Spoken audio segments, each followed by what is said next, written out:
이러므로 내가 하늘과 땅에 있는 각 족속에게 이름을 주신 아버지 앞에 무릎을 꿇고 비노니 그의 영광의 풍성함을 따라 그의 성령으로 말미암아 너희 속사람을 능력으로 강건하게 하시오며 믿음으로 말미암아 그리스도께서 너희 마음에 계시게 하시옵고 너희가 사랑 가운데서 뿌리가 박히고 터가 굳어져서 능히 모든 성도와 함께 지식에 넘치는 그리스도의 사랑을 알고 그 너비와 길이와 높이와 깊이가 어떠함을 깨달아 하나님의 모든 충만하신 것으로 너에게 충만하게 하시기를 구하노라. 우리 가운데서 역사하시는 능력대로 우리가 구하거나 생각하는 모든 것에 더 넘치도록 능히 하실 이에게 교회 안에서와 그리스도 예수 안에서 영광이 대대로 영원 무궁하기를 원하노라. 아멘.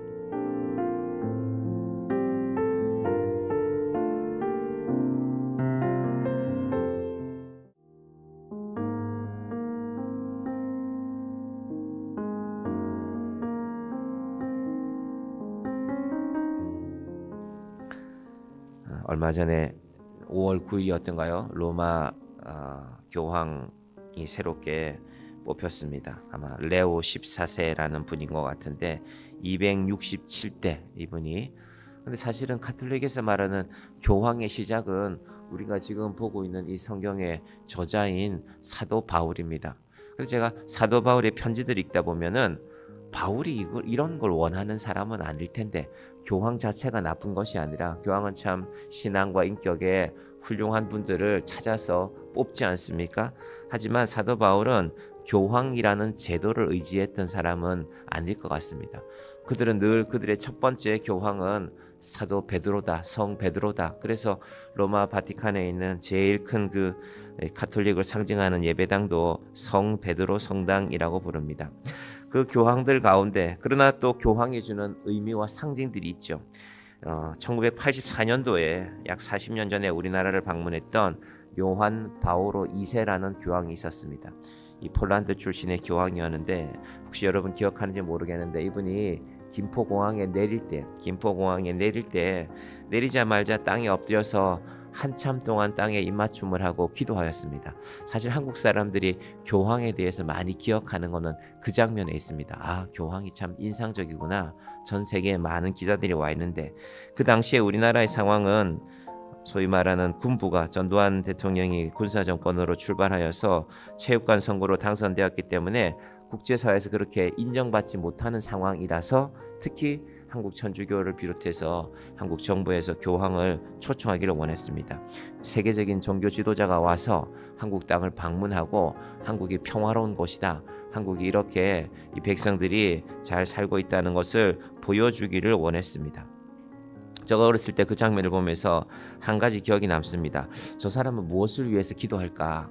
제가 그 엎드리는 뉴스를 보면서 저 아스팔트 바닥에 엎드려서 무엇을 위해서 기도할까? 교황은 가는 곳마다 하는 기도가 있죠. 평화지 않습니까? 평화. 혹은 사랑과 평화. 이 땅에 평화가 임하기를. 그리고 아마 그 교황의 일정 중에 이 휴전선을 방문하는 일정도 있었습니다. 이 분단된 나라가 평화를 간구하는 그의 사명을 감당하는 것입니다. 지난 시간에 우리가 두 가지 사명, 지난 시간과 그전 시간에 너희가 복음을 알게 되었으면은 우리 각자의 개인적인 사명이 있다고 말했습니다. 그 개인적인 사명은 한마디로 말하면은 복음으로 살아가는 것이고 교회는 또 공동체로서의 사명이 있다고 말씀을 드렸습니다. 교황도 사명이 있고 먼저는 예수 믿은 사람들은 사명이 있고 교회도 사명이 있고 이 가톨릭의 지도자인 교황도 사명이 있습니다. 여러분 사명이 있는 사람의 특징이 있습니다. 사명이 있는 사람은 상황 때문에 흔들지 않습니다. 왜 사람들이 흔들릴까? 대부분 상황 때문에 흔들리지 않습니까? 어떤 일을 하게 되면 지금 상황이 그게 안 돼. 사업을 하건 일을 하건 지금 이 상황이 너무 어려우니까 나는 할 수가 없어. 여러분 사명이 있는 사람들은 그 일 때문에 흔들리지 않습니다.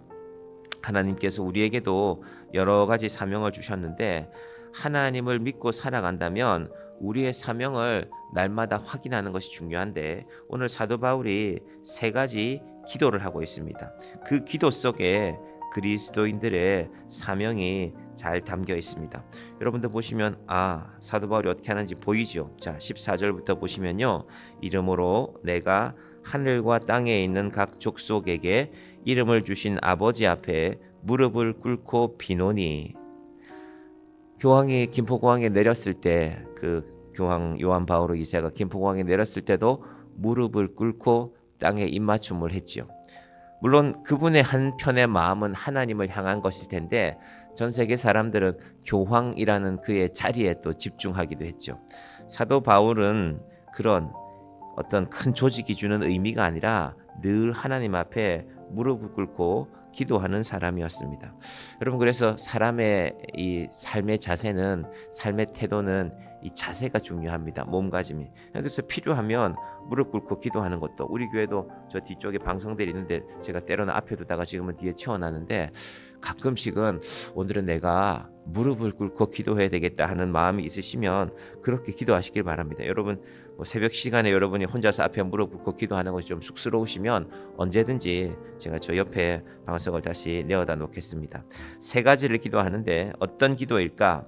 그러니까 바울은 이게 사명입니다. 기도 자체가 그의 사명이고, 기도 제목들을 보면 그리스도인의 사명이 무엇인지, 즉 우리가 앞에서 말했던 바울의 사명과 교회의 사명을 다시 한번 정돈하는 것입니다. 자, 먼저 16절 말씀 한번 같이 볼까요? 시작. 그의 영광의 풍성함을 따라 그의 성령으로 말미암아 너희 속사람을 능력으로 강건하게 하시오며. 기도 제목이 크게 세 가지인데 첫 번째는 16절에서 속사람을 강건하게 해야 된다. 속사람이 능력이 있어야 된다. 두 번째는 17절인데 그리스도께서 믿음으로 말미암아 그리스도께서 너희 마음 가운데 계시고. 믿음은 믿음인데 어떤 믿음이냐 하면 하나님께서 그 아들을 우리에게 주신 것, 그게 믿어진다는 겁니다. 그거 안 믿는 사람이 있나? 우리가 예수 믿는데 예수의 사랑을, 하나님의 사랑을 믿으라는 것입니다. 그 하나님의 사랑을 믿으면 어떻게 된다고요? 우리도, 너희도, 에베소 교회를 말하는 것이죠. 18절 능히 모든 성도와 함께 지식에 넘치는 그리스도의 사랑을 알고. 그리고 19절에서는 그 사랑을 좀 더 구체적으로 표현하고 있습니다. 여러분, 예수 믿는 사람들을 향한, 에베소 교회를 예수 믿는 성도들을 대표라고 보고 향한 세 가지 기도는 바로 이 세 가지, 속사람을 강건케 하시고.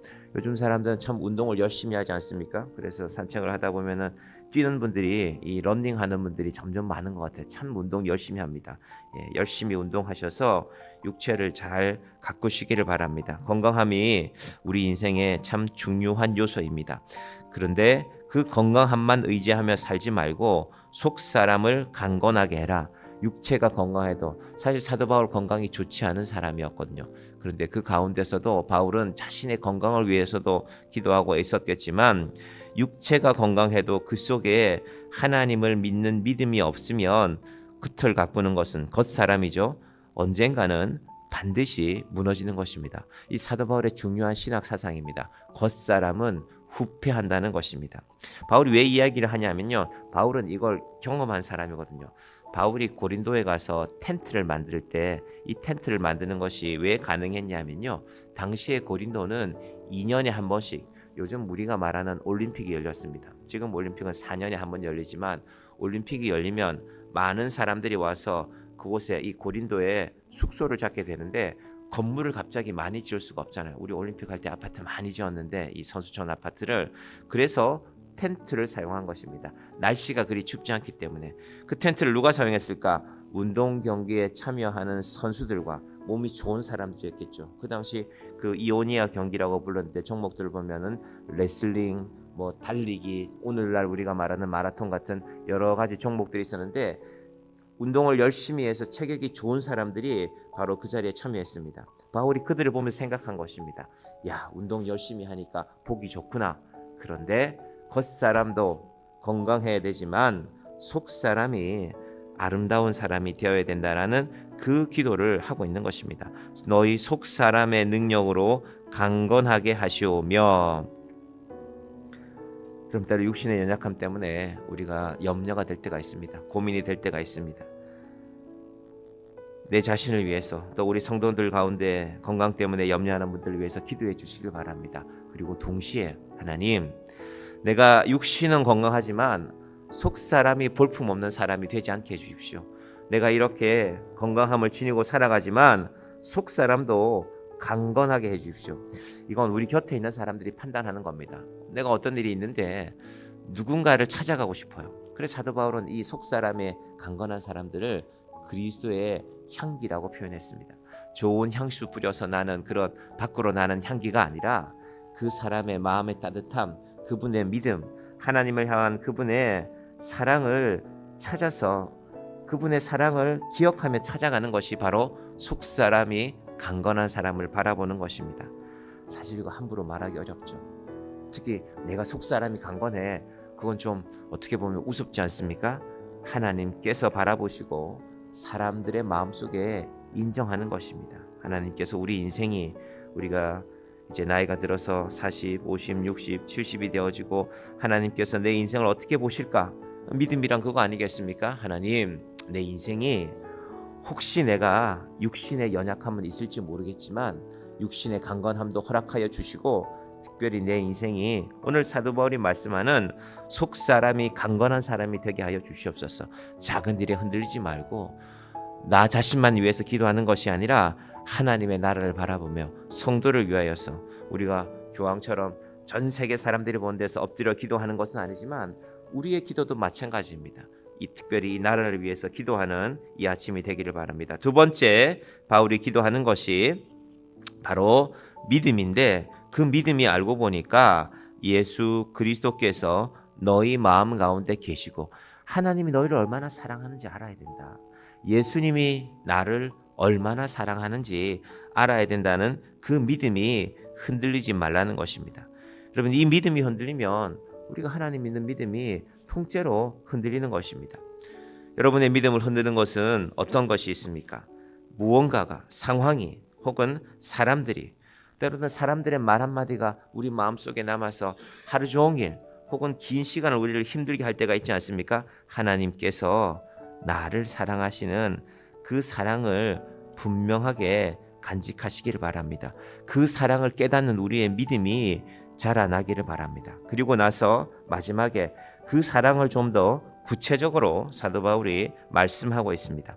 자, 18절 말씀 한번 봅니다. 능히 모든 성도와 함께 지식에 넘치는 그리스도의 사랑을 알고 그 믿음, 이 예수님의 우리를 사랑한다는 믿음이 이렇게 설명되어집니다. 19절 볼까요? 그 너비와 길이와 높이와 깊이가 어떠함을 깨달아 하나님의 모든 충만하신 것으로 너에게 충만하게 하시기를 구하노라.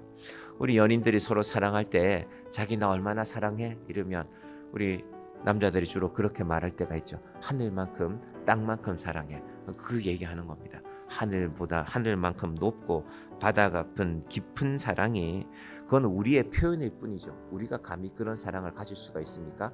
그런데 바울이 깨닫기로는 예수님이 우리를 사랑하는 하나님이 우리를 사랑하는 그 사랑이 정말 그렇다는 것입니다. 하늘을 만드신 하나님께서 바다를 지으신 하나님께서 하늘만큼 높은 사랑, 바다 같은 깊은 사랑을 오늘 이 아침에도 우리에게 말씀하고 있습니다. 우리가 이 사랑을 닮아가기를 바랍니다. 우리가 감히 우리가 하나님 사랑을 다 가질 수는 없죠. 그러나 닮아갈 수는 있지 않겠습니까? 하나님께서 이 아침에 여러분 기도하실 때 하나님, 저도 사랑이 많이 부족합니다. 저도 작은 일에 마음이 흔들립니다. 하나님, 내 속사람이 강건하게 해주시고 웬만한 일에는 흔들리지 않는 인생이 되게 해주시고 그리고 하나님이 나를 사랑하는 그 믿음이 날마다 자라나는 인생이 되게 하여 주시옵소서. 이 아침에 함께 기도하며 나아가는 주의 자녀들이 되시기를 바랍니다. 제가 기도하겠습니다. 하나님 아버지 감사합니다. 사도 바울이 에베소 교회를 생각하며 세 가지 기도를 드리고 있습니다. 무릎 꿇고 하늘에 계신 아버지 앞에 기도하는 이 바울의 기도가 또한 우리의 기도가 되게 하여 주시옵소서. 하나님 아버지, 우리에게 육신의 건강함을 허락하여 주시고 특별히 우리의 속사람을 강건케 하여 주시옵소서. 세상의 웬만한 일들에 우리의 마음이 왔다 갔다 하지 않게 하여 주시고 하나님이 우리를 향한 사랑을 믿는 자이오니 예수님께서 나를 이렇게 사랑하시는데 내가 그만한 일에 흔들릴 수 없지. 하나님께서 아들을 십자가에 못 박히게 하셔서 나를 사랑하셨는데 내가 그 사랑을 배반하는 인생을 살 수 없지. 이 믿음을 우리 가운데 자라나게 하여 주시옵소서. 하나님께서 우리를 사랑하시는 그 사랑을 하늘보다 높고 바다보다 깊은 사랑으로 말씀하고 있습니다. 하나님, 우리도 우리의 자그마한 사랑만 붙들고 살지 말게 하여 주시고 하나님의 그 사랑을 따라가는 자들이, 따라 사는 자들이 되게 하여 주시옵소서. 이 아침에 우리의 연약함을 놓고 기도하고 우리의 사업을 놓고 기도하고 우리의 가정을 위해서 기도하는 주의 기도를 주여 들어 주시옵소서. 아버지 하나님, 우리 욕심으로만 채워지는 인생이 아니라 하나님의 은혜로 채워지는 인생이 되게 하여 주시옵소서. 예수님의 이름으로 기도드립니다. 아멘.